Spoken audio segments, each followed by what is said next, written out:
Madam, मैं एक मुसलमान हूं, मैं इस्लाम को मानने वाला बावकार इंसान हूं और मेरे मजहब की बुनियादी तालीम तौहीद है। ला इलाहा इल्लल्लाह, नहीं है कोई खुदा सिवा अल्लाह के। और कुरान में अल्लाह क्या बोल रहा, इय्याका नाबुदु इय्याका नस्तईन, तुम मेरी इबादत करो, मुझे मानो। मुझे कहां से मिल रहा? आर्टिकल 25 से मिल रहा है। मुझे कहां से मिल रहा है? Liberty of thought, expression, belief. अगर वंदे मातरम का मतन कौम और मजहब को एक बना देता है, अगर हम इसे टेस्ट बनाते हैं वफादारी का, तो फिर मान लीजिए कि ये गांधी, अंबेडकर, टैगोर, बोस और लाखों आजादी के सिपाहियों की सोच को छोड़कर गोडसे की सोच की हिंदू कौमी परस्ताना, मैडम खत्म कर रहा हूं, हिंदू कौम परस्ताना को अख्तियार करेंगे। मगर हुब्बुल वतनी का क्या मुतालबा है? हुब्बुल वतनी ये कहता है कि वतन से मोहब्बत है तो जुल्म को खत्म करो, गरीबी को खत्म करो, बेरोजगारी को खत्म करो, जबर का खात्मा करो, अमन का गहवारा बनाओ, पाकिस्तान की दहशतगर्दी को खत्म करो, एक्सप्लॉयटेशन को रोको, शरारत को रोको, मुल्क के खिलाफ की जाने वाली साजिश खत्म करो। और इस चमन का माली ये कहेगा कि एक ही फूल खिलेगा, तो मैं जिम्मेदारी के साथ कह रहा हूं, अगर एक ही फूल खिलेगा तो वो सहरा बन जाएगा और माली माली नहीं रहेगा, वो जल्लाद कहलाएगा। वफादारी का सर्टिफिकेट हमसे मत लीजिए, आपके बुजुर्गों के कोई एक किताब में लिख के क्या लिखा है बता दीजिए, कहां पर क्या लिखा हुआ है? माननीय सदस्य श्री असादुद्दीन ओबीसी जी। मोहतरमा, बहुत बहुत शुक्रिया आपका कि आपने एक अहम मौजू पर मुझे बोलने का मौका इनायत फरमाया।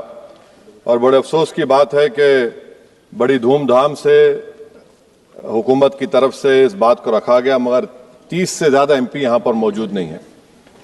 मैडम, पहले तो मैं वज़ीर आज़म की इस बात की मजम्मत करता हूँ और उनको बताना चाहूँगा कि जिना के बारे में उन्होंने जो कहा था, हम तो जिना के सख्त मुखालिफ है, इसलिए भारत को अपना वतन माने। मगर 42 में आपके प्यारे वीर और जिना की पार्टी ने नॉर्थ वेस्ट फ्रंटियर, सिंध और बंगाल में मिलकर हुकूमत चलाई और उस हुकूमत ने 1.5 लाख हिंदू और मुसलमानों को अंग्रेजों की फौज में शामिल कराया ताकि वो लड़े। तो किसी शायर ने अच्छा कहा था वजीर आजम के बारे में कि फरेब देकर जमाने को पारसा ना बनिए, इन्हें कहो कि वो बंदा बने खुदा ना बने, अमीर शहर यही चाहता या हजरत कि हमारी चीख गले में रहे सदा ना बने। दूसरी बात मैडम, हमारे वजीर दिफा जनाब राजनाथ सिंह साहब ने बड़ा ही अजीब व गरीब और तकलीफ दे बात कही उम्मुल मोमिनीन के बारे में और उम्मुल किताब के बारे में। उम्मुल मोमिनीन उनको कहते हैं जो हमारे प्रॉफिट मोहम्मद सल्लल्लाहु अलैहि वसल्लम की वाइफ हैं, वो हम तमाम मुसलमानों की माँ, हम उनको तस्वुर करते हैं, मगर हम उनकी इबादत नहीं करते, हम अपनी माँ की इबादत नहीं करते। उम्मुल किताब कुरान है, हम कुरान की इबादत नहीं करते, कुरान अल्लाह का बिजावा कलाम है। तो उसके बारे में भी शायर ने अच्छा कहा कि खबर नहीं जिन्हें अपने दीन व मजहब की, हमें वो दीन का मतलब सिखाने निकले हैं। अहम बात यह है कि मैडम, हमारे मुल्क का आइन का इस लफ्ज से आगाज होता है वी द पीपल। इसका आगाज भारत माता के नाम से नहीं होता है। हमारे संविधान का जो प्रियम्बल है वो क्या कहता है? Liberty of thought, expression, belief, faith and worship. अगर दस्तूर का ये पहला सफा ये बात करता है तो फिर कैसे किसी शहरी को किसी खुदा, देवी, देवता की इबादत करने पर या सजदा करने पर मजबूर किया जा सकता है? आप ही की पार्टी से आज की जो बातें हुई है इसी का बोल रही हैं। हमारे कॉन्स्टिट्यूंट असेंबली में मैडम एक मोहतरमा थी रोहिणी कुमार चौधरी ने एक तजवीज़ दी थी कि प्रियम्बल में किसी देवी के नाम से शुरू हो। उन्होंने खास तौर से वंदे मातरम का जिक्र किया मगर उसको कबूल नहीं किया गया। फिर KV कामत साहब ने एक तजवीज़ दी कि इट्स सिटीजन्स को बदलकर हर सिटीजन्स किया जाए और खुदा के नाम से शुरू किया जाए, वो तरमीम को मुस्तरद कर दिया गया। हमारे संविधान का उसूल यह है कि भारत क्या है, उसकी अवाम है, अवामी कानून की मुसन्निफ है, अवाम की मर्जी से सबसे बालातर है, अवामी हाकिम है। मुल्क किसी खुदा, देवी, देवता, मजहबी इलामत के नाम से नहीं चलता, ना मुल्क किसी एक मजहब की मिल्कियत है। इसीलिए बाबा साहब अम्बेडकर ने क्या कहा था, उन्होंने मदर इंडिया के नजरिए को मुस्तरद किया। बाबा साहब ने एक नई इस्तिलाह वजह कर दी और कहा कि भिक्षित भारत, ये बाबा साहब अम्बेडकर ने कहा। अब मैडम, अगर मजहबी आजादी इस आइन का बुनियादी उसूल है तो सवाल यह पैदा होता है कि उस वक्त हमारे जो कॉन्स्टिट्यूंट असेंबली के प्रेसिडेंट थे जनाब राजेंद्र प्रसाद साहब ने किस बुनियाद पर वंदे मातरम को कौमी तराना करार दिया? ना तो कोई सेक्यूर रेजोल्यूशन है इसके बारे में।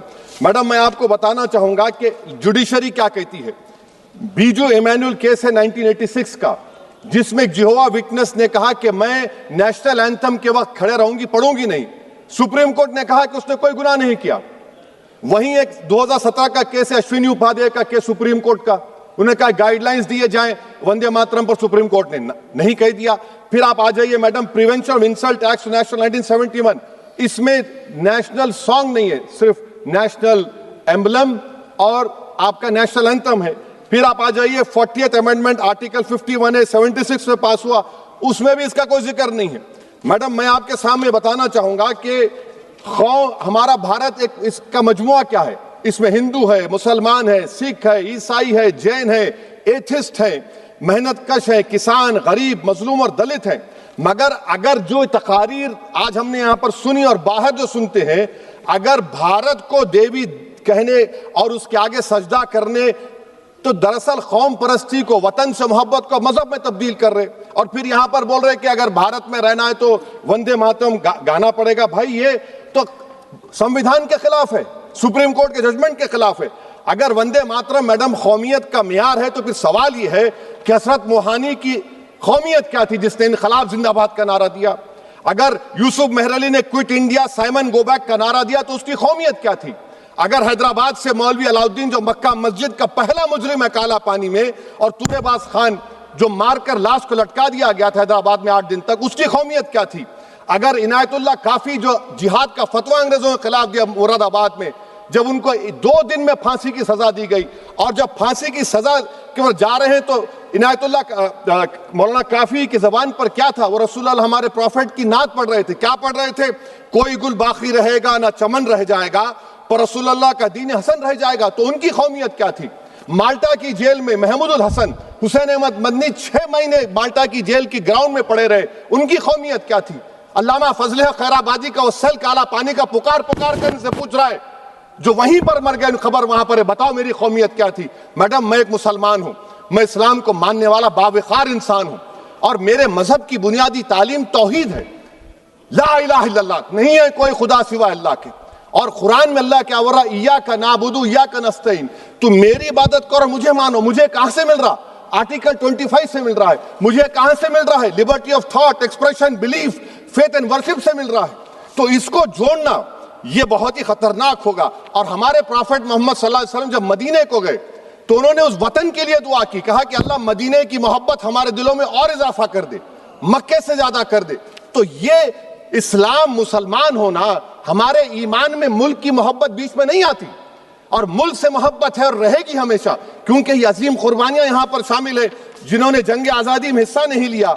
आज अगर वो वतन की मोहब्बत का दर्ज देंगे तो बड़ा गलत होगा। मैडम मैं आपके सामने एक चीज पढ़ूंगा।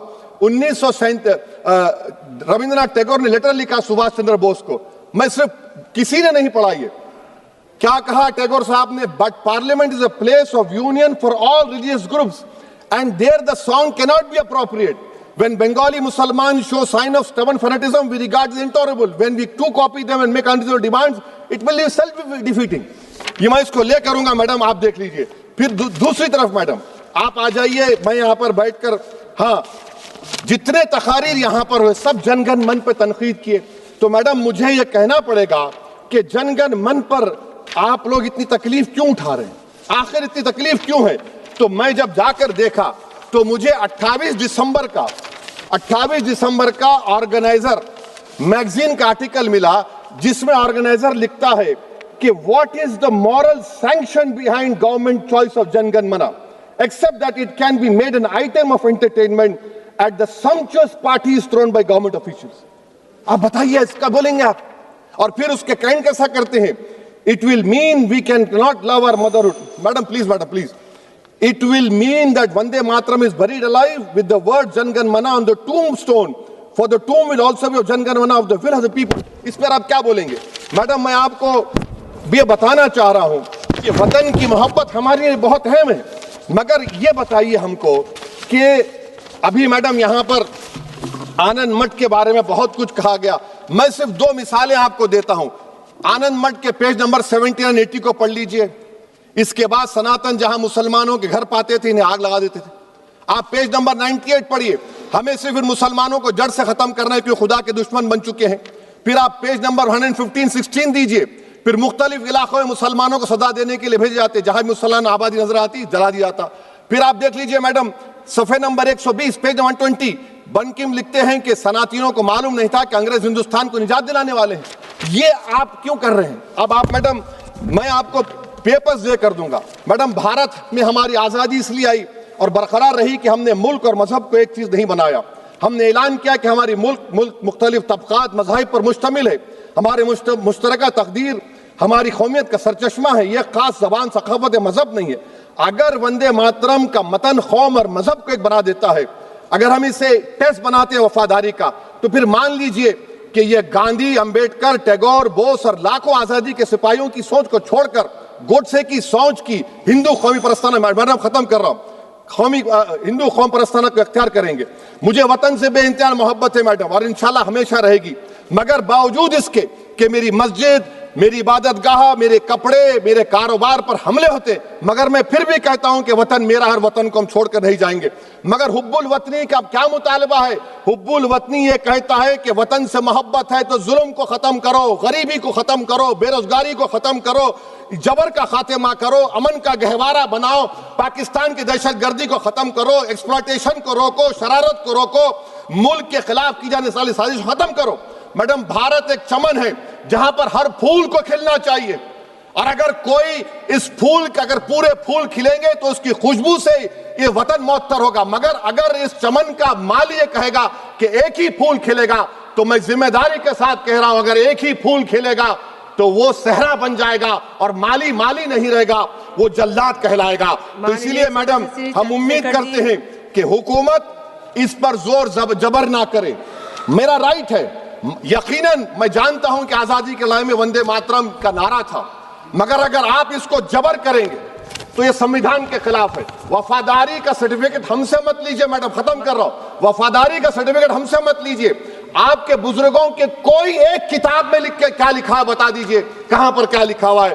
तो मैं मैडम, मैं इस शेर पर अपनी बात को खत्म कर रहा हूं मैडम, मैं इस शेर पर अपनी बात को खत्म कर रहा हूं मैडम, मैं अपनी बात को खत्म कर देता हूं मैडम, क्योंकि आप बहुत जल्दी में हैं।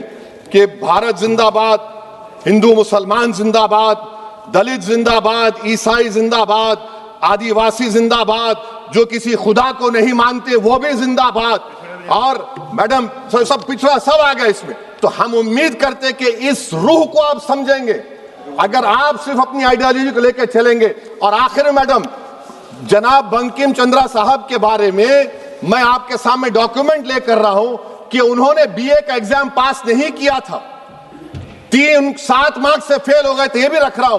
तो आप जिसको लिटरेरी जायंट बता रहे, ये नहीं है। बहुत बहुत शुक्रिया।